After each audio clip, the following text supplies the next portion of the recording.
కార్డుతో సంబంధం లేదన్నావు, రేషన్ కార్డుతో సంబంధం లేకుండా రుణమాఫీ చేస్తా అన్నావు. మరి ఎందుకు ఇంతమంది ఆగబట్టినవి? ఒక మల్యాల ఊర్లో ఇంతమంది కాగినాయి, ఒక రేషన్ కార్డు పేరు మీద ఇంతమంది ఆగబట్టినావు. బ్యాంకులు అప్పిచ్చేటప్పుడు రేషన్ కార్డు అడిగినరా? పాస్బుక్ అడిగిండ్రు గంతే.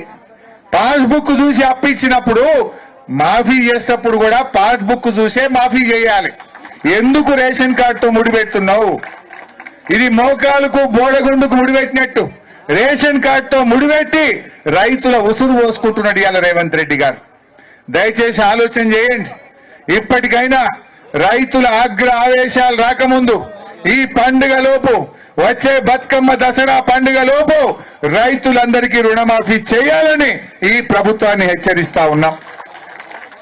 మా మల్లారెడ్డి అన్న చెప్పినట్టు ఒకవేళ పండుగలోపు చేయకపోతే మొత్తం తెలంగాణ హైదరాబాద్కు వచ్చి నీ సెక్రటరియట్ ముట్టడించడానికి కూడా తయారున్నాం, జాగ్రత్త అని చెప్పి హెచ్చరిస్తూ జై తెలంగాణ.